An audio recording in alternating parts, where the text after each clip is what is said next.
Fala pessoal, tudo bem com vocês? Tá começando mais um Papo 20, o programa que acontece num ambiente repleto de arte e cultura da 20 Medical Offices. Aqui nós recebemos experts em saúde e bem-estar para ter uma conversa comigo, Marcos Moreira, médico, apaixonado por reumatologia e agora host deste podcast. Como você já deve estar acostumado, neste princípio nós vamos pedir para você curtir e compartilhar os nossos conteúdos deste e de outros episódios com as pessoas que você ama e gosta. Esta é a melhor forma de levar conteúdo de qualidade e nos ajudar a fazer crescer este canal, que aqui a gente só recebe convidados que sabem o que estão falando. Como eu sempre digo, não recebemos aventureiros. Nosso objetivo não é ganhar clique por clique, like por like. O nosso objetivo é transmitir informação de qualidade e assim ganhar o mundo de maneira qualitativa e justa. Perfeito? Hoje nós estamos aqui recebendo o Dr. André F.L. Brito. Ele é cardiologista. Seja bem-vindo. Nós vamos falar ainda sobre o currículo dele, mas já dá para adiantar que a conversa vai ser sensacional. Seja bem-vindo. Muito obrigado a todos vocês aí da 20. Marcos, um grande prazer conhecê-lo aqui pessoalmente. E eu gostaria de parabenizar, né, antes de mais nada, aí, a equipe da 20, como que eles conseguiram, de fato, trazer um conceito de estética, de qualidade, de excelência, tudo junto num espaço tão bacana, acolhedor também, né, não só bacana, mas acolhedor, com tanta gente bacana, tanto ser humano legal, funcionários, colaboradores, gestores, enfim, é um prazer estar aqui com vocês. Muito bom. Pegando o gancho do que você falou, a gente sempre faz uns preâmbulos aqui falando a respeito do que é a 20 Medical Offices, que é onde é gravado este podcast. A 20 Medical Offices é um cowork voltado para a saúde e bem-estar. Então aqui nós temos 20 consultórios para atendimento geral de especialidades de saúde e bem-estar, então médicos, nutricionistas, psicólogos, enfim, da área da saúde. A 20 Medical Offices é para você. São 20 salas voltadas para isso, são 4 salas voltadas para o atendimento focado mais na parte de psicologia e psiquiatria, em que as salas são mais ambientadas para este fim, e tem 3 salas para procedimentos. Convidado importante é outra coisa. Bom, como nós vamos dizer no currículo do rapaz aqui, ele é cardiologista e intervencionista, então ele está de sobreaviso. Se o telefone tocar durante o episódio, não liguem, gente. Vida de médico, ainda mais médico que trabalha com essa parte de intervenção e hospital, é assim mesmo. Então o telefone tocou, certamente tem alguém que está precisando da ajuda do rapaz, e aí nós vamos ter que entender e interromper o episódio um pouquinho, mas é assim, vida que segue, bola para frente. Falava sobre a 20. A 20 nós temos também aqui salas voltadas para procedimento, com Scarpec, maca que sobe e desce, maca para ginecologia, enfim. Se você é um profissional de saúde de alto padrão e procura um lugar de alto padrão para atender, 20 Medical Offices. Você pode conferir pelo @20 Medical Offices, lembrando que o 20 é 20 de Da 20, ou seja, VINCI, certo?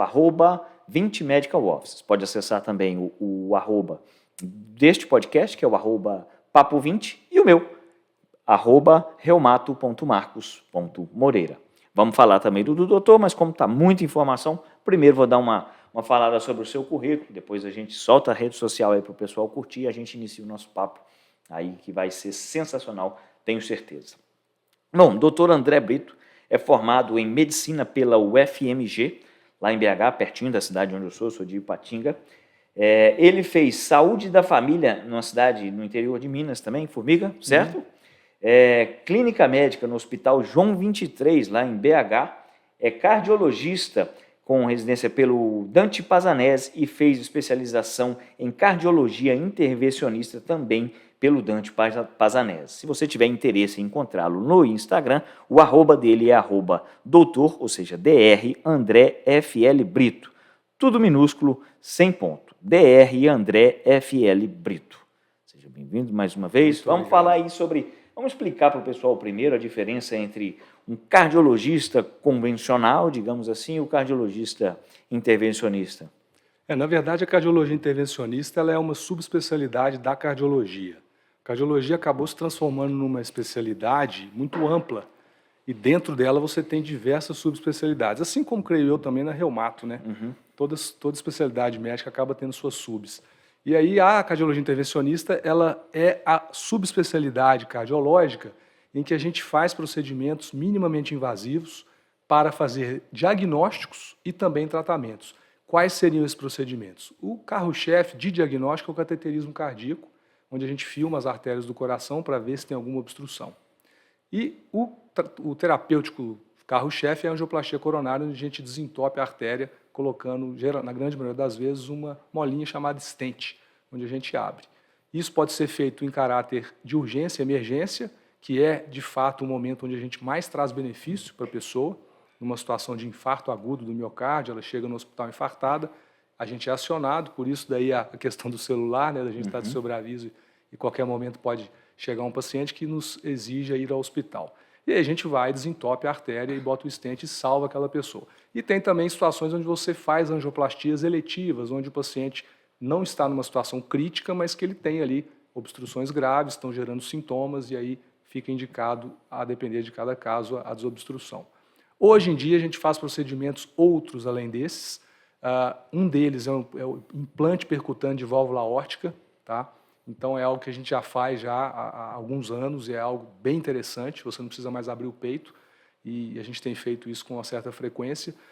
E outros dispositivos, por exemplo, oclusão de apêndice atrial esquerdo para pessoas que têm alguma arritmia que exija o uso de anticoagulante, porém o paciente sangra, não tolera o anticoagulante, a gente pode então fazer um fechamento de um local no átrio esquerdo que é como se os coágulos ficassem presos lá e gerassem as embolias. Então a gente tampa esse local e aí evita que isso aconteça, o paciente não precisa tomar anticoagulante.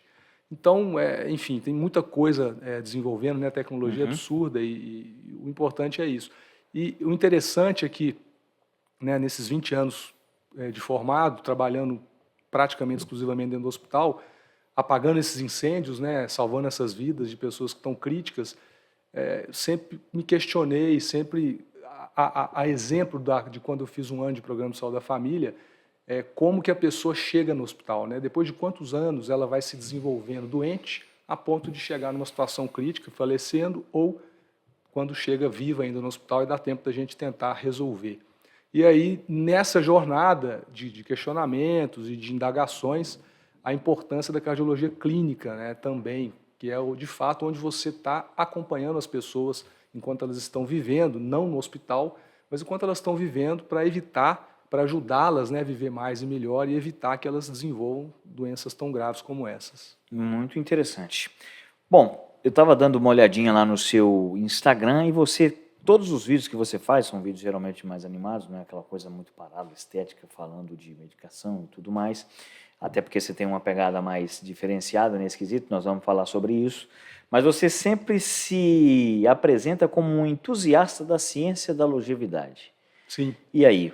O que Na verdade, eu comecei o Instagram, foi em 2020, se não me engano. Naquela ocasião, conversando com o pessoal que estava me assessorando, a gente pensou, poxa, o que a gente pode entregar de melhor para o público, né? Qual que é a minha maior especialidade? É o infarto do coração. E aí eu trabalhei muito, uns 2, 3 anos, com conteúdos focando realmente na questão do infarto. E de lá para cá eu venho estudando cada vez mais outras áreas também e me descobri como de fato sendo, antes de mais nada, um entusiasta na longevidade. Ou seja, a doença cardiovascular, a doença coronária, a hipertensão, a dislipidemia, enfim, essas questões que estão diretamente relacionadas com o cardiologista, elas são fascinantes para mim, sim.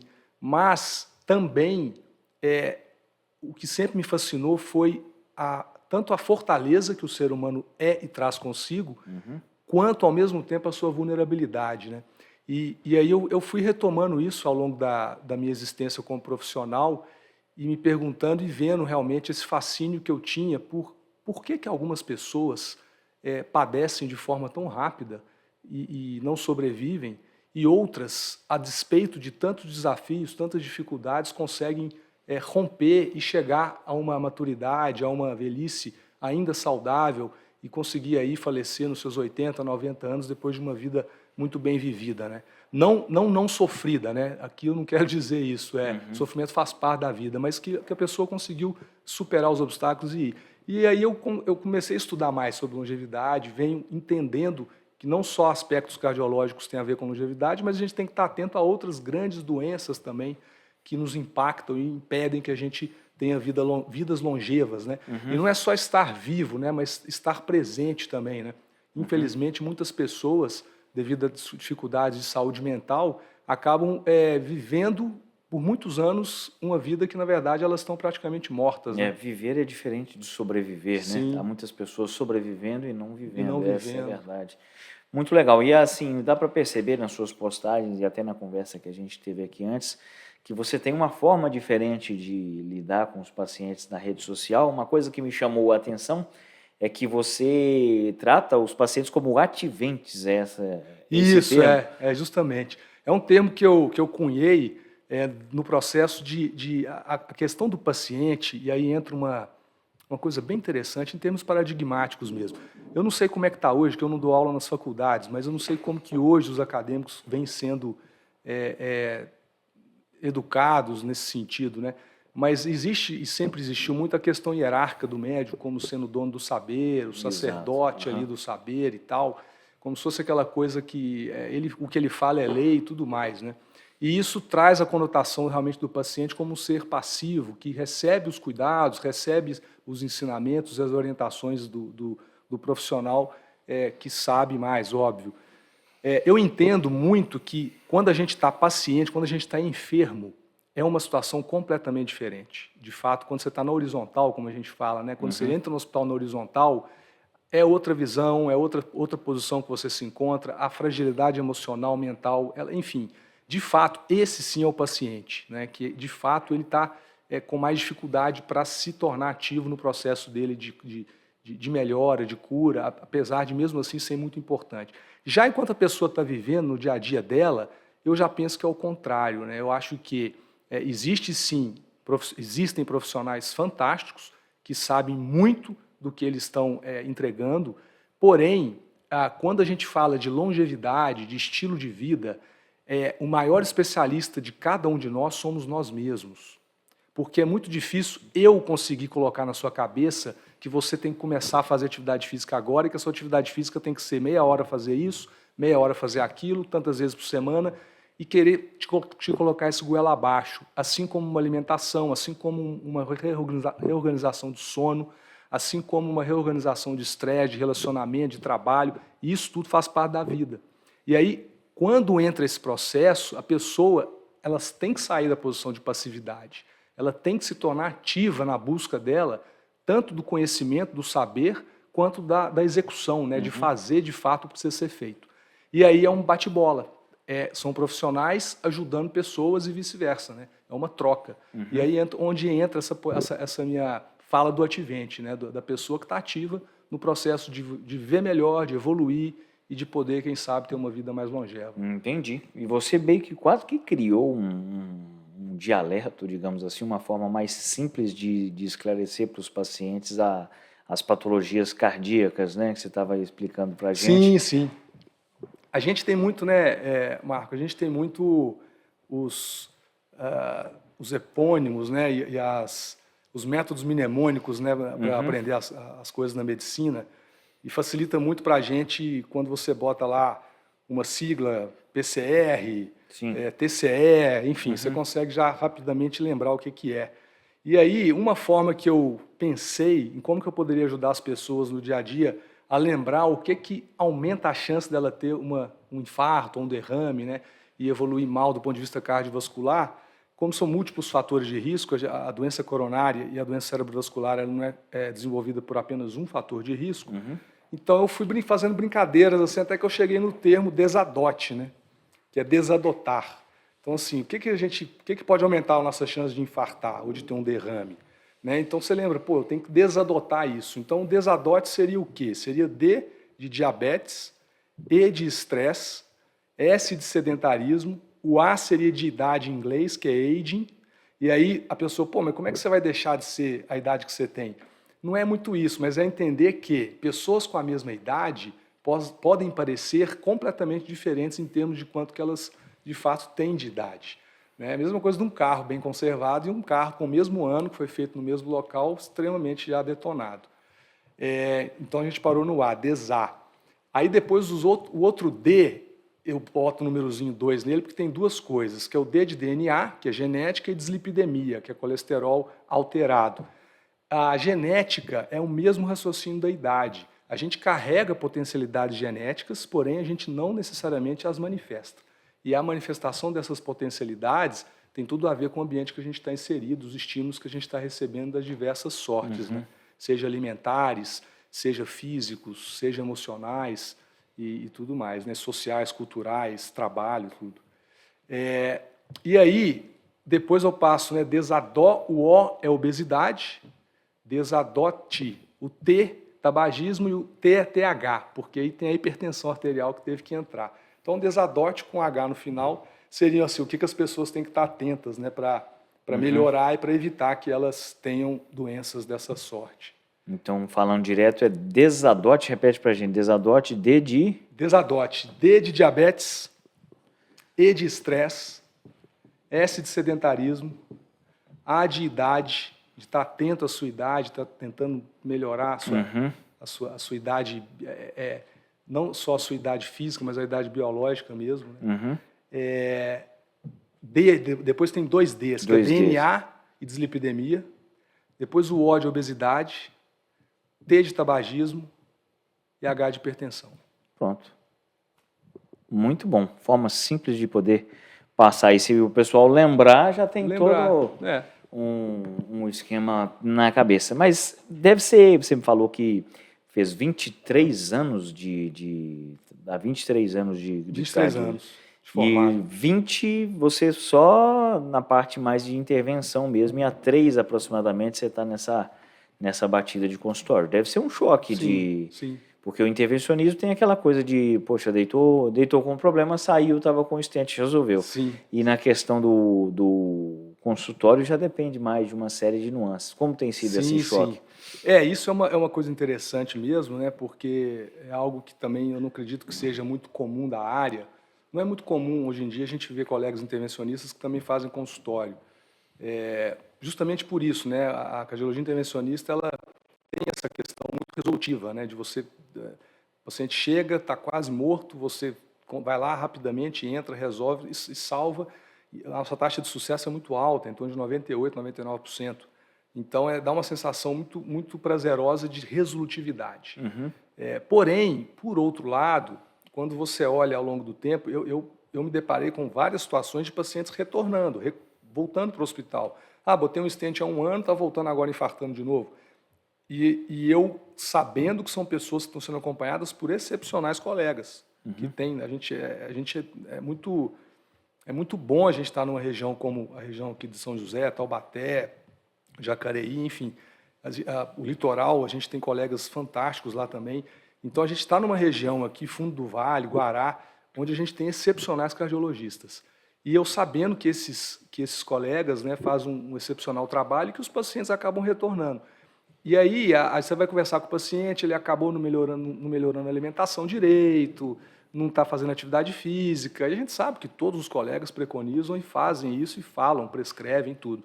Mas eu comecei a me deparar com uma questão de estrutura mesmo. O sistema não está legal nesse sentido, né? A gente não está num sistema de saúde, a gente vive num sistema de doença. Né, que remunera o médico por questões de doença. Ele remunera todos os profissionais por questões de doença. Então, é um sistema ainda viciado nesse sentido, onde as consultas elas acabam tendo que ser práticas, efetivas e ágeis para que as coisas sejam, digamos, economicamente viáveis, né, para todos. E isso impacta muito na capacidade que nós profissionais temos de fato, ajudar as pessoas a fazer outras coisas que não tomar os remédios. Né? Para as medicações, para os exames complementares, esse sistema funciona muito bem. Porém, quando você passa para a mudança de hábito, aí a porca torce o rabo, né? Fica mais difícil. E isso é mais difícil para todo mundo. A mesma sensação que eu tenho de satisfação de resolver, todos nós médicos temos, quando a gente pode ajudar as pessoas e ver que os sintomas melhoraram, que a doença se arrefeceu ou, quem sabe, até foi curado.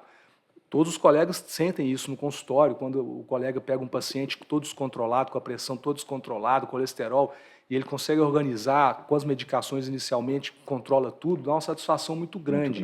Por outro lado, a questão de mudança de hábito, ela dificulta, porque não depende da gente como especialista. depende dessa troca. E existe até uma questão de confiança também, né? Porque a gente estava conversando aqui antes e você falou que você teve extrema dificuldade em se adaptar com esse perfil de atendimento de convênio por causa da celeridade necessária. E é o que você falou, porque assim, se você tem um paciente que você precisa convencê-lo a mudar o hábito de vida, uma das coisas principais que passa por esse convencimento, além de exemplo e tudo mais, é a confiança. Né? E como que você vai estabelecer uma confiança com o paciente, estando com ele ali 10, 15 minutos na sua frente? Sim, é difícil. Isso eu percebo muito na parte da reumatologia também, porque são diagnósticos difíceis, pacientes crônicos, e que muitas vezes a resposta ela é morosa. Né? Então ela demora, é aquele negócio, pô, você vai começar a tomar um remédio hoje, talvez a gente só vai coletar uma resposta disso daqui a 90 dias, cara. E aí, aonde que entra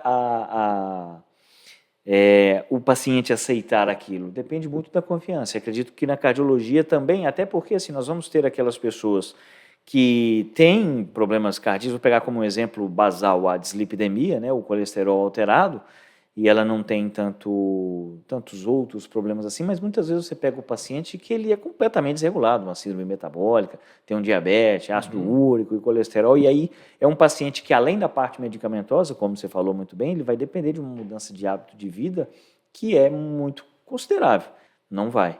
Né? Muito legal, e você está conseguindo ter uma boa resposta e uma boa levada nesses 3 anos que você está aí, desde que saiu não saiu, mas tem migrado paulatinamente aí para a parte de consultório. A ideia, né, assim, eu adoro a medicina hospitalar, eu fiz medicina intensiva também, na verdade, nas minhas especializações, né, eu acabei ficando quase que um ano e pouco lá no João 23, a residência de clínica geral lá, ela é quase que de medicina intensiva. Então a gente sai com uma mão muito boa. E é um hospital pesado, né? Pesado.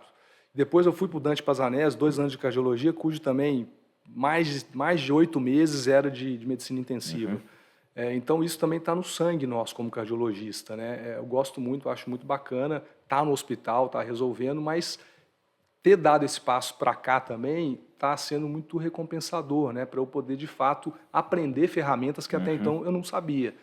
Então, assim, para usar essas ferramentas é isso, você precisa um pouco de tempo, de recorrência, não são todos os pacientes que acabam voltando, e nesse processo de tentar entender, eu sempre quis entender, poxa, o que faz uma pessoa se motivar?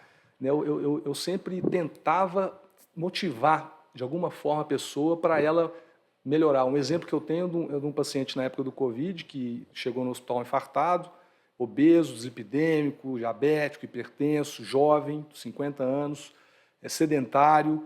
E aí a gente botou o stent, depois ele até trombosou uma parte do stent, estava com Covid na hora também, né? Eu tinha acabado de sair do Covid, ele estava super protrombótico, voltamos, dilatamos de novo, e tinha outras lesões.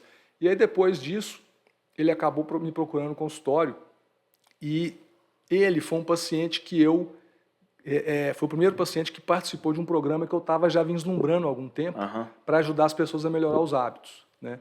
E fazer essa jornada em torno de uns 6 meses de acompanhamento. E aí eu estava muito nesse processo de tentar motivar. E eu via que ele não se motivava. E, putz, o cara quase morreu, infartou. E não tem motivação. Que motivação maior que essa? E assim, cara, isso é muito difícil, né? Porque a gente ali no médico quer chegar, resolver e tal. Agora, quando você se depara com uma situação, é frustrante, porque, cara, eu não estou sabendo fazer isso. E aí eu fui fazendo esse programa com alguns pacientes ao longo do ano, acho que foi 2021, se não me engano, ou 2022.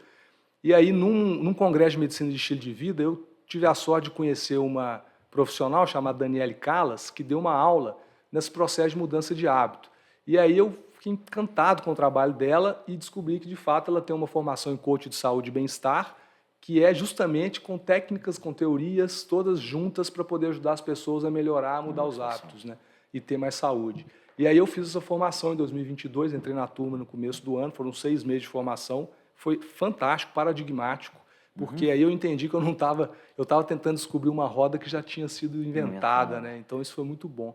E aí, desde então, eu tenho usado esse recurso. Aí você desenvolveu o programa de 6 meses para os pacientes, foi isso? Isso, desenvolvi esse programa a gente já fez em modo individual com várias pessoas, e aí no ano passado, depois dessa formação que eu fiz, a gente bolou um protocolo em grupo, que eu achei é a plataforma fantástico. Que você... A plataforma ela é uma evolução disso, porque na questão do grupo, eu fiz 2 grupos no ano passado, um no primeiro semestre e um no segundo. e os grupos eram o molde do mesmo patamar, o mesmo programa a nível individual, porém muito mais rico, porque as pessoas criam um senso de comunidade, elas trocam experiências, uma aprende com a dificuldade da outra, a outra aprende com a vitória da outra, e isso é muito, muito enriquecedor. Então e aí todos os conteúdos que eu tinha criado nos pilares principais de saúde, né, que é alimentação, atividade física, gestão do estresse, mudança de hábitos e sono, eu subi esses conteúdos para essas pessoas que estavam participando do grupo. E agora, nesse ano, eu consegui ajeitar uma plataforma online onde eu concentrei tudo lá. Entendi. E aí a gente consegue que as pessoas tenham acesso e tudo. E essa plataforma ela é disponibilizada para os pacientes ou é uma plataforma que você cobra pelo acesso? Como que funciona? Então, ela é uma plataforma que ela visa trazer esse sentido de comunidade, onde as pessoas, todas que estão ali, estão buscando a mesma coisa, que é mais saúde, e os conteúdos que a gente também lá disponibiliza. As pessoas que passam em consulta comigo têm um desconto substancial para poder usar a plataforma. Eles têm uma gratuidade de uns 2 meses e depois, caso eles queiram, acham que vale a pena, que faz sentido, eles pagam uma taxa mínima lá, ou mensal, ou uma vez por ano. E para quem não é paciente meu, tem a possibilidade de entrar também, aí não vai ter esse desconto, mas também não é nada exorbitante. Qual que é o nome da plataforma? Chama Amadurecer.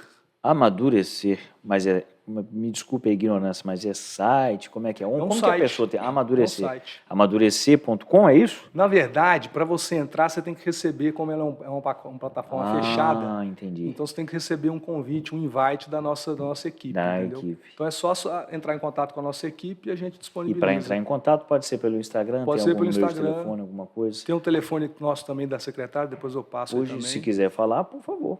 Tá. Se quiser falar agora para que as pessoas saibam, ou se preferir, o acesso pelo Instagram. Você quer passar seu telefone? Pode ser pelo Instagram. É preferível? É preferível, porque a gente centraliza lá. Perfeito. E de lá eu já passo para a secretária também. Perfeito. Lembrando que o @ do doutor é @doutor André FL Brito. Tudo minúsculo, sem ponto. DR, né, de doutor André FL Brito. Estamos aqui falando com o doutor André Brito, um cara que tem se mostrado aí um expoente da cardiologia e da medicina da longevidade aqui na região do Vale do Paraíba, que é onde é gravado esse podcast. Nós estamos em São José dos Campos e este é o Papo 20. Nós devemos estar aqui agora com uns 20, 25 minutos de gravação já, de podcast. Se você chegou até aqui, não curtiu, não compartilhou, você está dando bobeira. Você poderia estar nos ajudando muito mais. Óbvio que a sua audiência é maravilhosa, a gente fica muito feliz por tê-lo aqui assistindo até esse momento. Mas, por favor, ajude-nos mais, curta, compartilhe com quem você ama e gosta, que assim nós vamos levar um conteúdo de qualidade para o máximo de pessoas possíveis. Como eu já disse aqui algumas vezes, neste podcast nós não trazemos aventureiros, nós não estamos aqui apenas para ganhar like. Nós queremos levar conteúdo de qualidade e para isso nós dependemos de você também, que é o nosso maior parceiro. Para isso você precisa curtir, compartilhar. Se quiser, você pode nos seguir nas plataformas, o Instagram deste podcast é @papo20. Lembrando que o 20 é de Leonardo da Vinci, ou seja, é VINCI, @papo20. Você pode me seguir nas plataformas sociais também. O meu é @reumato.marcos.moreira e tem o do doutor, o @doutor André FL Brito. Lembrando que estamos na 20 Medical Offices e o Instagram é @20 Medical Offices. 20 de Leonardo da Vinci, que é o VINCI. É isso aí, muito interessante. Eu estava olhando, esses dias eu estava reparando que eu falo muito interessante muitas vezes, mas é porque realmente é muito interessante. Então, às vezes eu falo, tenho que me policiar, falei, poxa, eu estou falando muito interessante, mas a gente só traz gente interessante aqui, então fica difícil. Mas eu estava olhando o seu Instagram e lá você posta algumas coisas, e uma coisa interessante que você postou, que até que me pegou um pouco de surpresa, assim, foi um trabalho que você estava falando sobre a relação de doenças cardiovasculares ou de saúde, não me lembro agora, porque faz uns dias que eu vi, para aquelas pessoas que trabalham movimentando ao longo do dia versus as pessoas que trabalham mais estáticos. Como é que é? Você explica para a gente? Esse trabalho foi um estudo bem interessante, que eles acompanharam foi uma coorte bacana, uns 10 anos assim, de segmento. E eles dividiram os grupos de acordo com o nível de atividade física proposital deles, ou seja, academia, esporte, coisa assim. Então, você tinha os diversos estratos, 4 estratos, ou seja, o sedentário, fazia um pouquinho de atividade, fazia moderado e fazia muito. E você também dividia os grupos no grau de atividade que ele faz enquanto ele vive. Se ele é uma pessoa que assiste televisão 1 hora por semana, de 2 a 3 horas, de 3 a 6 horas e mais de 6 a 10 horas, né? Se ele vê televisão, que dá uma noção do tanto que a pessoa está parada, né? Certo. Além disso, também trabalhos que a pessoa fica sentada boa parte do tempo, quanto que ela fica sentada ali trabalhando. E o mais interessante dos achados é eles viram mortalidade no longo prazo e tentaram fazer aquelas correções, né, de coortes, onde você tenta corrigir para fatores de risco tradicionalmente relacionados à maior mortalidade. Obesidade, diabetes, hipertensão, doença coronária, doença renal, DPOC, tabagismo, câncer, enfim. Tentam tirar esses vieses, né, e meio que limpar essa estatística para entender se essa questão da mobilidade e da atividade física, por si só, ela explicaria também o risco de morrer ou não no futuro. E aí o que mais interessante me chamou a atenção foi que não só, obviamente, as pessoas que estão mais ativas do ponto de vista esportivo ou de atividade física propositada, academia e esportes em geral, quanto maior a quantidade de horas que a pessoa passa na semana dela ativa propositalmente, menor a mortalidade dela no longo prazo. Porém, o que mais chamou atenção foi mostrando que pessoas que ficam muito tempo em tela, muito tempo sentadas ou muito tempo vendo televisão, mesmo que elas malhem, isso eu achei surreal, mesmo que elas malhem até um tanto bom, mas se elas ficam muito tempo também paradas, elas perdem também muita sobrevida, elas têm uma mortalidade maior. Então você pega uma pessoa atleta que malha muito e que tem pouco tempo de ficar sentado ou de tela, e uma pessoa atleta que também tem tempo ocioso suficiente para ficar horas na semana assim, a mortalidade desse é muito maior do que a do outro que é atleta também. Entendido. E o contrário acontece, a pessoa que é sedentária de forma proposital, mas que tem uma atividade ativa e que ela praticamente não fica parada, ela tem uma mortalidade parecida com o atleta. Que isso? Então, assim, é interessante isso. Eu acho que traz muita reflexão, né? Um estudo desse. O quanto você ficar estático e sem fazer nada ao longo do dia. E é muito complicado, porque mesmo as pessoas que não ficam na TV há muito tempo, elas dificilmente hoje, né, nos tipos de trabalho que a gente tem hoje, ficam pouco tempo sentadas, né? É um mal nosso, né, da nossa contemporaneidade, o trabalho sentado, o trabalho parado. Então, traz essa reflexão da importância da gente estar se movendo durante o dia de trabalho, estar se levantando com mais frequência, enfim. Outro dia teve um dia que eu estava aqui, eu estou tentando fazer isso, mas não é muito fácil, no consultório não é muito fácil, né? Entre um paciente e outro eu faço uma flexão, ou dou um agachamento, aí eu estava lá, aí a Fernanda abre a porta, eu estou lá fazendo flexão. Aí ela, que isso, doutor? Não, estou tentando ver se eu faço esse hábito aqui e tal, mas vamos ver. Poxa, não é fácil. Aí é doideira. Eu falei, pô, o cara tá alugando a sala para fazer exercício, pô. Isso é doido mesmo. Mas que bacana, cara, muito legal mesmo. Eu achei que só eu que era meio doido assim, que eu já fiz isso também. Não vou dizer que eu faço sempre, seria leviano da minha parte, mas eu já me incomodei do tipo, falei, pô, estou parado há muito tempo. E subir, descer escada igual doido dentro da clínica, fazer flexão, agachamento dentro do consultório. Bom saber, é bom que os pacientes acabam sabendo que você, mesmo nos momentos mais improváveis, digamos assim, você bota em prática aquilo que você tenta. Né? Exatamente. Muito legal. Outra coisa que eu vi, uma postagem sua também, cara, teve um dia que você estava todo amarrado nos eletrodos, lá você estava fazendo polissonografia? Eu fui fazer uma polissono. Tô para fazer um negócio desse, cara, eu tô com medo, hein? Como é que foi a experiência? Foi muito bacana. Eu não sei como é que foi contigo, né, na sua formação. Eu não tive aula sobre fisiologia do sono na faculdade. Eu tive muito pouco. Zero, não tive. Zero. Então, para mim, sono é uma coisa que nem existia. E o tratamento de sono era diazepam e está tudo certo. Né? Sempre foi muito assim. Só que isso já se fazem aí 23 anos, né, de que eu formei, e nunca dei muita bola. Eu comecei a dar bola para o sono depois dos 40, estou com 47, que aí eu comecei a sentir o peso, porque eu sempre dei plantão noturno, desde a época da residência no João 23, e depois a cardiologia também, você dá muito plantão, e aí sempre trabalhei em UTI até 3 anos atrás, pelo menos um plantão por semana à noite eu dava. Uhum. Só que a coisa começou a pesar, a ponto de eu falar, caramba, cara, eu não estou aguentando mais mesmo. Esse pós-plantão, para mim, está sendo lastimável, né? Cada vez mais. E aí foi quando eu realmente vi que não dava mais conta, parei e tudo, e aí eu fui vendo tanto que o sono é importante, fui estudar sobre sono, entender, porque até então eu apagava e achava... E realmente eu conseguia dormir bem, mas isso começou a me impactar de uma forma muito ruim, né? Aí eu fui estudar e venho estudando muito sobre sono, e aí eu comecei a ter, naquela época que eu fiz a polissonografia, eu estava com um cansaço vespertino, uma falta de energia que batia. E, enfim, aí eu falei, putz, eu preciso entender como é que está meu sono. Né? E aí foi muito bom fazer, fiquei feliz que não tinha nenhuma doença, nada preocupante, a apneia obstrutiva do sono, que é o que mais nos preocupa, né? Porque é uma doença que às vezes a pessoa não sabe, não precisa estar obesa para ter, e isso aumenta muito o risco dela de infarto, de complicações cardiovasculares e cerebrovasculares. E aí não deu nada e tudo. É um exame chato, você fica todo monitorado. Eu acabei conseguindo dormir um pouco, mas foi suficiente para fazer essas análises. Né?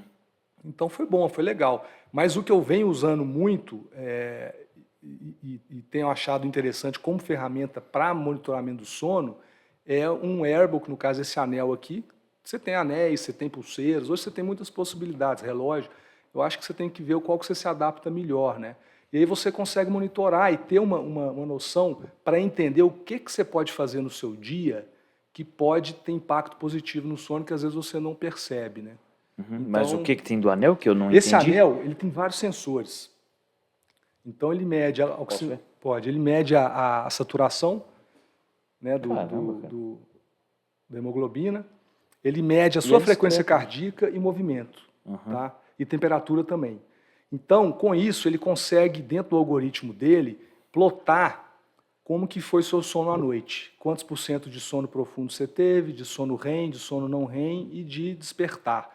Também ele plota a sua taxa de movimento durante a noite, e com isso você consegue ter vários parâmetros, né? Ele mede a sua frequência cardíaca, então você tem a variabilidade RR, que é um marcador importante de atividade simpática e parasimpática. Isso, gente, tem relação com o sistema nervoso autônomo. E a tensão simpática e parasimpática ela é fundamental como uma informação que a gente tem sobre o nosso grau de desperto e de excesso de estresse ou de descansado e de renovado e pronto para um novo dia, né? Então, isso a gente vê através dessa variabilidade RR, que nada mais é do que a variação que você tem entre cada espaço de frequência cardíaca. Então, cada tum-tá, entre uma e outra batida do coração, quanto mais isso estiver variando, ou seja, não for estático, mais você está descansado, o seu parasimpático está legal. Quanto mais regular isso está, ou seja, essa variabilidade RR está curta, está pequena, o seu simpático está muito estourado. Então, são monitoramentos que te ajudam nisso aí. Entendi. E aí você vai fazendo teste, a hora de dormir, a luz, comer tantas horas antes, beber, acordar à noite, bebida alcoólica, grau de intensidade de atividade física que você fez no dia, às vezes você não está reparado. Enfim, é uma coisa a mais para você ficar brincando aí, fazendo experiências. E como é que é o nome do negócio? Ele chama Oura. O-U-R-A. Oura. Tem um aplicativo no celular, é por ele que você monitoriza tudo. Entendi. E aí você tem outros, o próprio Apple Watch tem, o Garmin tem, você tem uma pulseira que é no seu nome também que dá para usar, deve ter já outros anéis também, outras marcas. Já vi, mas achei interessante porque é discreto, né? Parece aqueles anelzinhos de coco e na verdade é um sensor que você está usando. Sensor. Poxa, muito legal. Interessante mesmo. É interessante mais uma vez, vou ter que me policiar com relação a isso, mas é porque é interessante. E isso é legal, cara, porque isso é um mero exemplo de uma ferramenta adicional que hoje a gente tem para ajudar as pessoas enquanto elas estão vivendo. E não necessariamente só quando elas estão no consultório, na consulta, no hospital, na clínica colhendo sangue.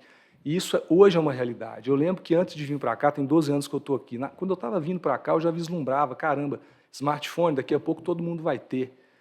Cara, a gente vai conseguir ajudar as pessoas a melhorar hábito, porque o hábito você não consegue melhorar ele atendendo 2 vezes no ano, 15 minutos e falando para a pessoa parar de fumar, para comer melhor, dormir melhor, ter relação sexual melhor. Cara, não dá. Então, hoje existe uma estrutura, né, de tecnologia que nos permite fazer isso. de uma forma mais... Muito legal. E os dados desse anel, Oura, vão para um aplicativo de celular. Vão para o aplicativo do celular, isso. E aí ele dá um histórico também? Por exemplo, passa se um o sujeito histórico. quiser te mostrar no consultório, você vai ter acesso a isso também. Legal, cara. Muito bacana. Legal mesmo. Aí ele dá frequência, saturação e o que mais? Movimento. Ele tem sensor de movimento, sensor de frequência cardíaca, de saturação e de temperatura. Ele até te dá um toque quando ele acha que você pode estar ficando doente sem perceber ainda. Comigo isso nunca aconteceu, mas é uma funcionalidade dele. Se você tem, às vezes, uma variação de temperatura de meio grau, um pouquinho a mais, ele te avisa, olha, fica atento, pode ser que você esteja infectado ou pegando alguma doença e tal. Mas entendi. é mais uma coisinha, né? E dentro dessa coisa de sono, você vai, né, com os estudos, você vai aprendendo algumas coisas bacanas. E assim, a gente vive numa contemporaneidade que ela tende a tentar te deixar longe do seu sono, né?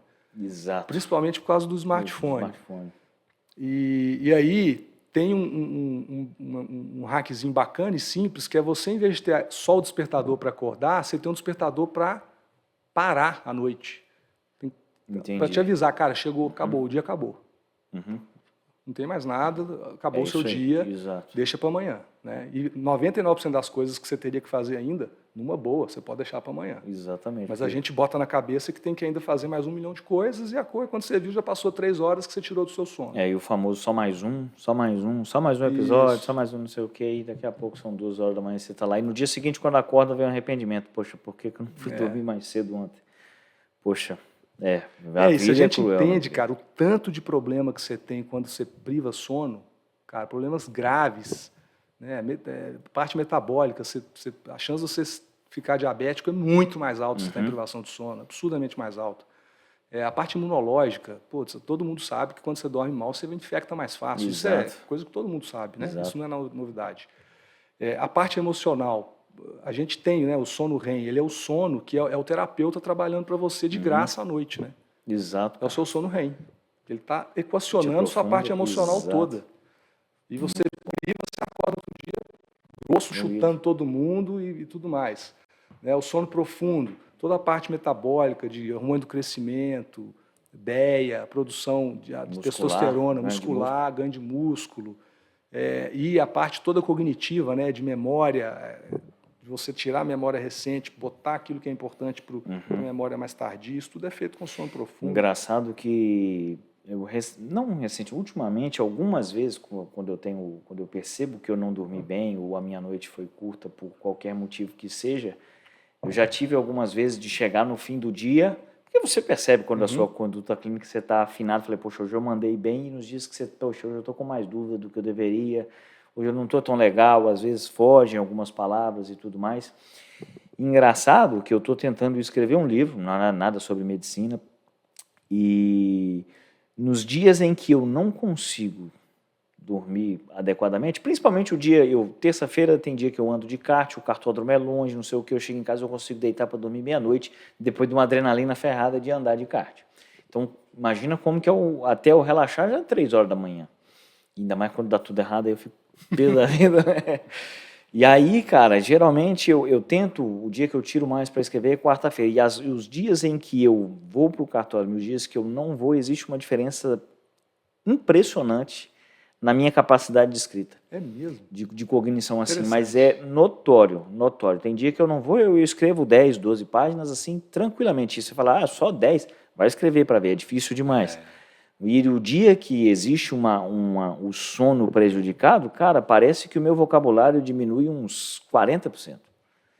E eu sou um cara meio chato com português, eu gosto de usar umas palavras mais difíceis e tudo mais, o cara desaparece, aí eu fico mais puta ainda. Olha, cara, aí, ó. Exemplo prático. E outra coisa também, quando não existe o sono não é de qualidade, no fim do dia no consultório, geralmente eu consigo perceber do tipo, poxa, hoje eu não consegui mandar bem. Claro, não é só o sono que faz isso, mas eu já percebi que dias em que o sono não foi legal, a conduta, o desempenho no consultório fica diminuído. Isso porque eu tive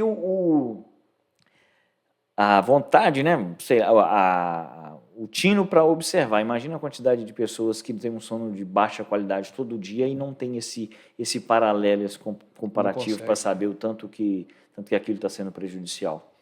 Eu lembro, depois de estudando isso, há uns 7, 8 anos atrás, eu lembro de, numa ida lá em BH, encontrei uns amigos, estava tendo uma festa, e aí encontrei uma pessoa que não era tão próxima, era um conhecido, né? Não chegava a ser um amigo, mas que tinham me falado que ele tinha colocado estente, depois teve que fazer uma ponte safena e tal. E eu, caramba, velho, não é possível, cara. Cara desses caras muito forte, ele era capoeirista lá do lugar que a gente fazia aula e tal. E aí eu fui trocar uma ideia com ele, pô, e aí, como é que você tá e tal? Ele me contou todo o histórico. Eu falei, caramba, cara, você não tem genética, nada? Poxa, nessa época ele devia estar com 30 e poucos anos. Caramba. E aí ele falou, cara, não, mas eu, cara... Aí eu falei, mas, bom, curioso, muito curioso. Ele falou, mas tem uma coisa, cara, que eu não durmo, já deve ter mais de 15 anos, que eu durmo 2 horas por noite só. E isso ficou na minha cabeça, sabe? E aí depois, quando eu fui estudando e tal, eu falei, cara, é isso, cara, privação do sono. Mas tinha algum motivo pelo qual ele não dormia? Trabalhava muito, era workaholic, esquema de, acho, não sei nem qual que era o business dele, mas enfim, não sei. Ele falava que dormia muito pouco, dormia 2, 3 horas por noite só. Engraçado. E aí para a gente ver o tanto que essa parte de medicina como um todo, ela é complexa demais, né? E é problemático a gente tentar dar soluções simples para problemas complexos. Então, o colesterol está alto, toma estatina, toma não sei o quê, papapá. E quando geralmente existe um contexto absurdo em volta, Sim. né? Vou citar um exemplo da parte que eu tenho a vivência clínica um pouco mais aprofundada dos pacientes, por exemplo, que têm artrite psoriásica, que é quando há artrite e a psoríase envolvida, em que há um aumento brutal da mortalidade com risco cardiovascular. Então, a pessoa com psoríase e ainda com artrite psoriásica, a taxa de infarto é muito maior. E aí você vai puxar, essas são pessoas que ainda que tenham um perfil mais magro, mais esguio, digamos assim, vão ser pessoas que vão ter mais dislipidemia, vão ser pessoas que vão ter maior taxa de ácido úrico, vai ter uma incidência muito maior de síndrome metabólica.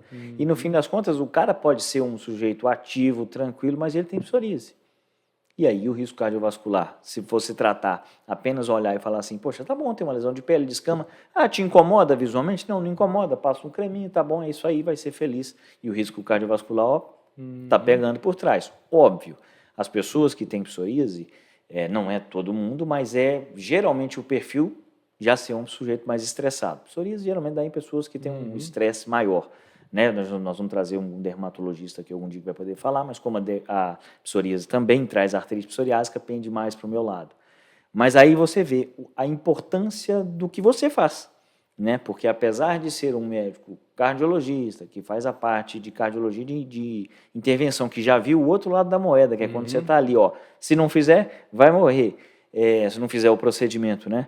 E você voltar e falar assim, não, vamos ver o que a gente vai mudar e parar de olhar só para a parte colesterol, toma isso, não sei o quê, toma aquilo, e sim o todo. E uma coisa que interessante que você falou, que eu acho que nem é tanto atuada da sua divulgação no Instagram e tudo mais, mas tinha parte até de meditação, espiritualidade, até que ponto isso é importante você se sentir parte de um grupo, de alguma coisa assim, né? O processo de meditação ele é uma das ferramentas fundamentais para te ajudar na gestão de gerenciamento de estresse, né? Existem várias outras ferramentas e a gente tem que tomar cuidado, apesar de eu ter me adaptado muito bem, gostar de fazer e de praticar, eu entendo que existem várias pessoas que ou já tentaram ou que não é para elas, e tudo bem. Porque também vira, às vezes, uma coisa de você ter que empurrar as coisas para todo mundo. E às vezes a pessoa até se julga poxa, todo mundo consegue, eu não consigo. Isso, né? Justamente. E é uma situação, e não é uma prática fácil, é uma prática bem complexa e difícil. Na verdade, ela é simples, mas ela é difícil. É isso. Ela não é complexa, é simples. Só que é difícil, né?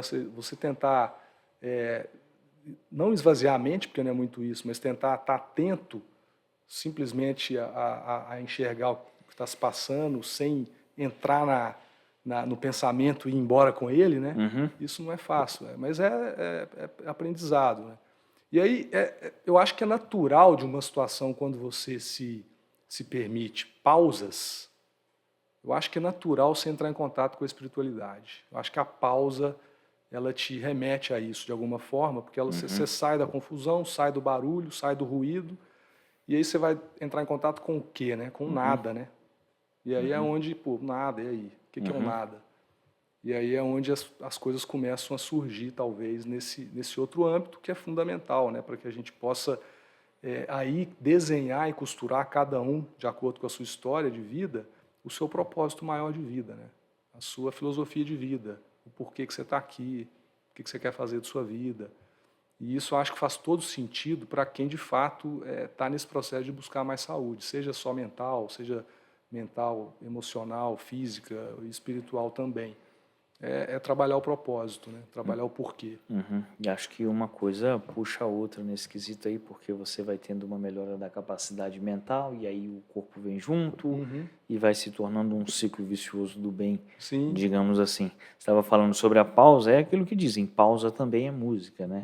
Se você for olhar qualquer partitura de música, vai ter lá um sinalzinho que, na verdade, o nome daquele sinal é pausa. Por quê? Porque naquele momento que está escrito ali na partitura é para você não tocar. É hora de parar. Então, pausa também é música. Então, parar, observar, contemplar também faz parte da vida. Eu acho que essa rotina de vida que a gente tem nos levado quase à beira da loucura, né?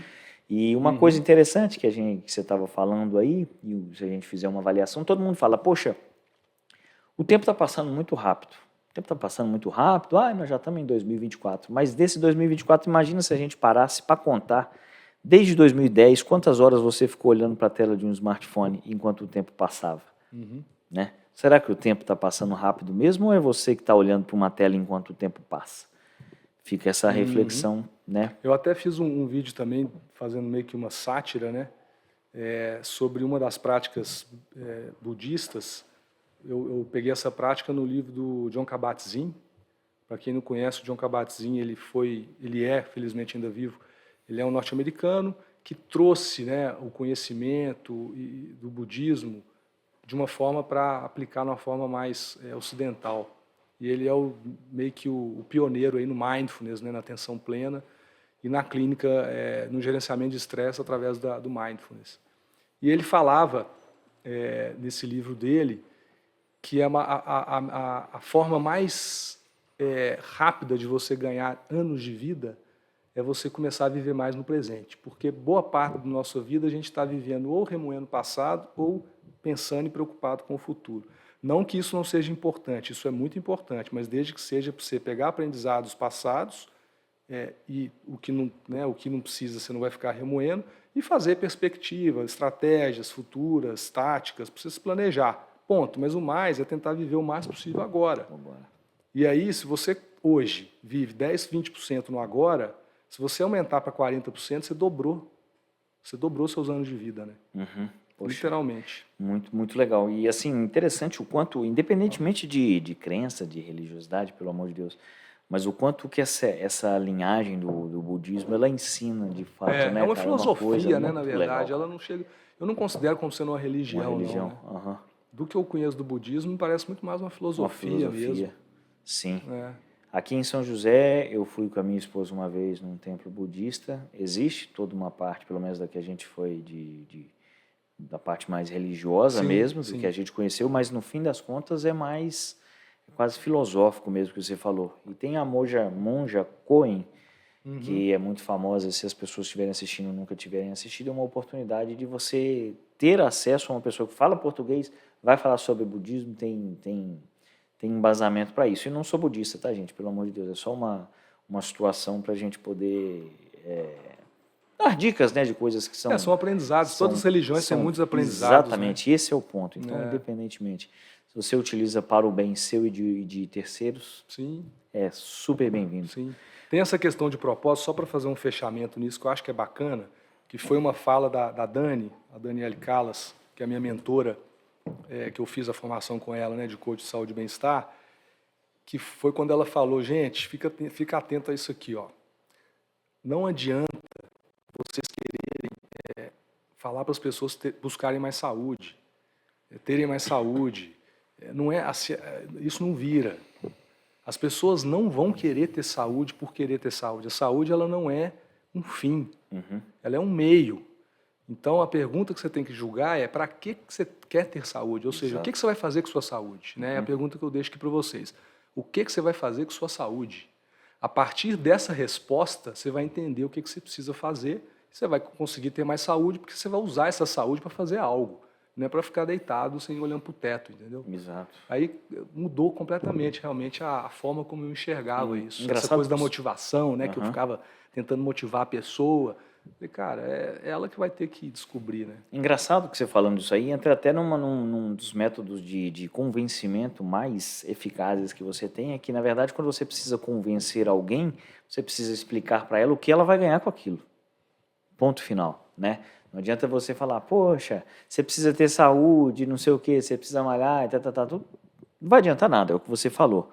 Agora, poxa, você tem um filho, você quer ver ele se formar na faculdade? E aí, né? Se você não fizer, pode ser que você não veja. Tá afim de não ver? Tá afim de virar só uma imagem num porta-retrato de alguém que depois na próxima geração vai pro lixo? E aí? Tá afim? São escolhas da vida. Justamente.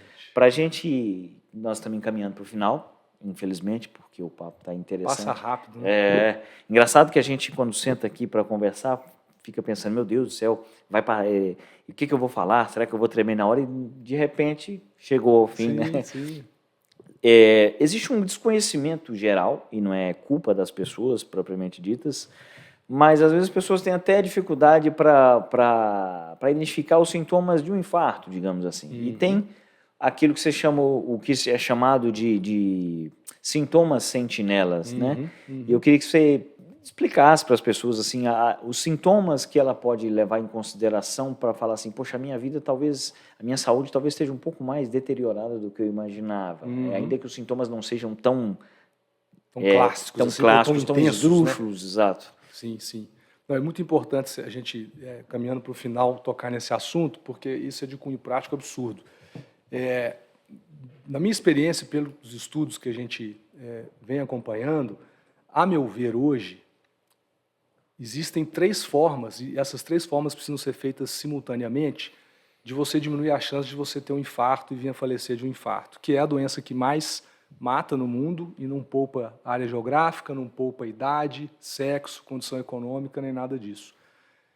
São 3 coisas. Uma é o que a gente já falou, desadote, né? Você desadotar isso e adotar outras práticas. O adote é alimentação, 2 As, alimentação, legal, atividade física, legal, o D de desestressar-se, mas no sentido de gestão de estresse mesmo, de ouvir, o O de ouvir-se, e o T do adote é todos os dias, que seja hábito, né? Então, isso é uma base, é um dos pilares para você tentar diminuir o seu risco de ter uma morte prematura por infarto ou por AVC. O segundo pilar é detecção precoce de doença. Detecção precoce de doença, hoje, em 2024, ela é muito mais precisa e muito mais sofisticada do que há muitos anos atrás. Então, é importante que as pessoas saibam que tem métodos, tem de imagem, inclusive, que vão nos trazer informações muitos anos antes de um teste ergométrico dar positivo. Então, o teste ergométrico, infelizmente, não serve para detectar doença coronária de uma forma precisa. Ele é um método muito bom para várias coisas, mas para a detecção de doença coronária, ele é inacurado, né? Ele tem uma acurácia de 70%. Então, você tem que fazer detecção precoce, né? Porque senão não adianta. Infelizmente, eu gostaria que fosse, né? Eu gostaria que só você ter esses hábitos saudáveis fosse suficiente. Mas, infelizmente, não. Você tem pessoas que têm todos os hábitos saudáveis que infartam e que morrem também. Então, a importância da detecção precoce. E o terceiro pilar, a dor sentinela. Ou seja, a pessoa fez a detecção precoce, a princípio está tudo ok, o pilar da atividade física, da alimentação, do sono, do estresse também está legal, dentro do possível, que a vida nos permite, né, gente? Não sejamos tolos nem ingênuos aqui, que a vida nos permite. E, apesar disso, ela pode também ter o azar de ter um evento cerebrovascular ou cardiovascular. E aí é onde entra que, do ponto de vista técnico, é descrito que 30% da primeira manifestação da doença coronária é o óbito, morte súbita. 30% da primeira manifestação é infarto. Então, a pessoa infarta, consegue chegar viva no hospital. Vai ficar com sequela ou sem, a depender da rapidez que ela chegou e da rapidez que ela foi tratada. E somente 1/3 das pessoas tem uma dorzinha, que vai, marca uma consulta, doutor, estou doendo quando eu ando e tal. Então, se a gente for esperar ter sintoma para tratar as pessoas, a gente perde 2/3 da população com infarto ou com óbito. Então, observaram-se que, isso na prática a gente vê muito, viu, Marcos? Paciente que infarta no hospital, quando você vai conversar com ele, muitas vezes foi o primeiro sintoma. Você nunca sentiu isso antes? Não. Aí depois, lá de 1, 2 dias de internado, você vai conversar, doutor, sabe o que é? Eu acho que na semana passada eu tive uma coisinha, mas foi leve e tal, eu não dei ideia para ela. E aí você vai recuperando essas informações de muita gente. Ou seja, aquelas pessoas que tiveram morte súbita, não é que todas elas simplesmente tiveram o primeiro sintoma morte súbita ou o primeiro sintoma infarto. Há uma parcela importante dessas pessoas que tiveram alguns sintomas sentinela nas semanas precedentes, tá?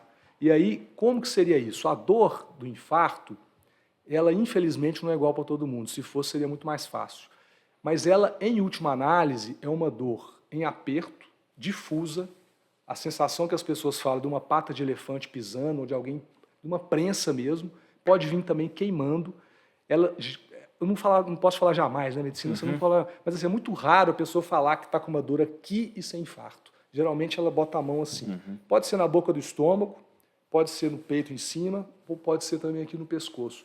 Ela tende a irradiar para os 2 braços ou para um só, para as costas, para a mandíbula. Já peguei pessoas que tinham a dor só na mandíbula. E ela vem associada a alguns outros sintomas. Sudorese, mal-estar, náusea, palidez, tontura, falta de ar, fôlego curto. Então isso e a dor varia de intensidade. Um infarto, né, muito agudo ali, a dor tende a ser, a gente tem uma escala que a gente fala com os pacientes, né, de 0 a 10, 0 nada e 10 sensação de morte iminente, ela vai chegar próxima de 10.